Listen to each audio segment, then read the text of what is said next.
Shopbiz. बीते 8 साल में भारत की बायो इकोनॉमी 8 गुना बढ़ गई है। नमस्कार, मैं हूं गुंजन और आज हम बात करने वाले हैं बायोटेक स्टार्टअप 2022 की।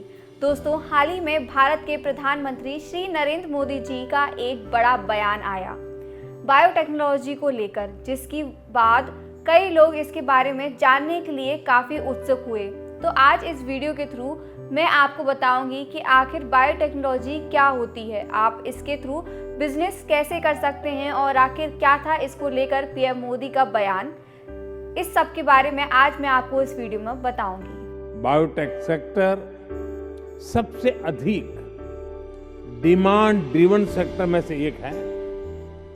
बीते वर्षों में भारत में ईज ऑफ लिविंग के लिए जो अभियान चले हैं, उन्होंने बायोटेक सेक्टर के लिए नई संभावनाएं बना दी हैं। बायोटेक्नोलॉजी एक ऐसी टेक्नोलॉजी है जो सिर्फ लेबोरेटरी में रिसर्च तक ही सीमित नहीं है, बल्कि इसमें बायोलॉजिकली मटेरियल्स, प्लांट्स, एनिमल्स के माध्यम से नई टेक्नोलॉजी का यूज़ करके वेरियस फूड, मेडिसिन्स और ऐसे किस्म के स्पीशीज़ या बीज पैदा करना होते हैं, जिसके माध्यम से कम लागत में ज़्यादा उत्पादन किया जा सकता है।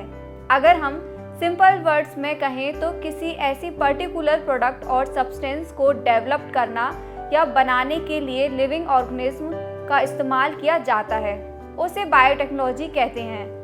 बायोटेक्नोलॉजी को हिंदी में जीव प्रौद्योगिकी कहा जाता है, पर इसमें भी काफ़ी सारे डिफरेंट टाइप्स होते हैं, जैसे मेडिकल बायोटेक्नोलॉजी। यह मेडिकल बायोटेक्नोलॉजी मनुष्यों के स्वास्थ्य को बेहतर बनाने के लिए लिविंग सेल्स और अदर सेल्स मटेरियल्स के ऊपर काम करती है। मुख्य रूप से इसका उपयोग इलाज के साथ साथ बीमारियों से छुटकारा पाने और रोकने के लिए किया जाता है। Agricultural biotechnology. एग्रीकल्चरल बायोटेक्नोलॉजी को एग्रीटेक भी कहा जाता है। यह एक ऐसा एरिया है जिसमें scientific tools, techniques, genetic energies, engineering, molecular diagnostics, vaccines और टिश्यूज कल्चर्स के ऊपर स्टडी की जाती है और इसे एग्रीकल्चरल फील्ड में कैसे ग्रो कर सकते हैं उस पर भी स्टडी की जाती है। Industrial biotechnology. बायोटेक्नोलॉजी भी आती है। यह मैन्युफैक्चरिंग में यूज्ड होने वाले केमिकल्स पर और इससे जुड़े सभी चीज़ों पर स्टडी करती है। फिर आता है इन्वायरमेंटल बायोटेक्नोलॉजी। यह वेस्ट ट्रीटमेंट और पॉल्यूशन प्रिवेंशन पर काम करती है। आजकल न्यू जनरेशन का बायोटेक्नोलॉजी स्टडीज की तरफ रुझान काफ़ी ज़्यादा है, क्योंकि इसमें कई सारे बिजनेस ऑप्शंस भी आ चुके हैं, जैसे agri clinic, biodegradable plastic production, biodiesel production, biofertiliser production, biopesticides production, food processing, medical devices manufacturing, seeds developing, tissues culture, vaccine production etcetera.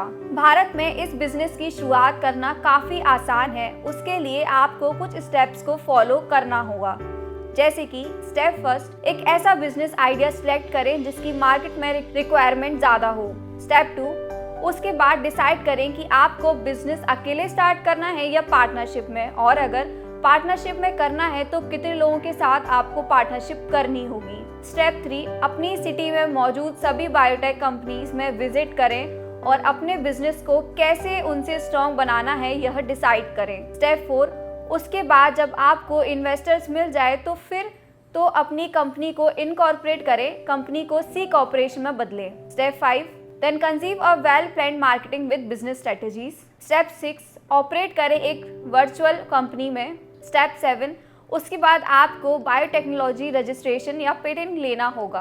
Biotechnology business में रजिस्ट्रेशन काफ़ी ज़रूरी होता है, बिना इसके इंडिया में कंपनी स्टार्ट नहीं कर सकते। तो चलिए जानते हैं कि कैसे आप रजिस्ट्रेशन करा सकते हैं। सबसे पहले आपको कंपनी का डायरेक्टर आइडेंटिफिकेशन नंबर DIN के लिए अप्लाई करना होगा। DIN मिलने के बाद आपको डिजिटल सिग्नेचर भी ऑनलाइन ही लेने होते हैं, जिसके लिए आपको 400 से 2700 तक का खर्चा आता है।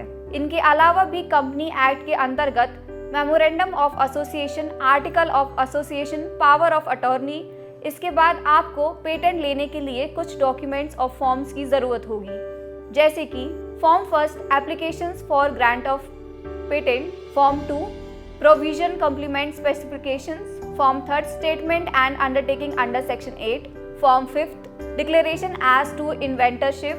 Technical information. Form 18 request for examination. Form 19 request for early application. Form 26 disclosure of power of authority. इसके अलावा हर स्टेट के हिसाब से आपको डिटेल्स देनी होंगी। चलिए अब जानते हैं पीएम मोदी के बयान के बारे में। 9 जून 2022 में प्रधानमंत्री श्री नरेंद्र मोदी जी ने बायोटेक्नोलॉजी स्टार्टअप एक्सपो 2022 का इनॉग्रेशन किया और बताया कि 8 सालों में देश में लगभग 60 विभिन्न उद्योगों में स्टार्टअप की संख्या कुछ 100 से बढ़कर 70,000 हो गई है। इनमें से 5,000 से ज़्यादा स्टार्टअप बायोटेक सेक्टर से जुड़े हैं। तो अब आप सोच रहे होंगे कि इस बिजनेस में कितना ज़्यादा फायदा है। इस बिजनेस से जुड़ी और भी कई जानकारी के लिए आप कॉर्बस की टीम से कांटेक्ट कर सकते हैं। वीडियो अगर पसंद आई हो तो लाइक कमेंट ज़रूर करें। धन्यवाद।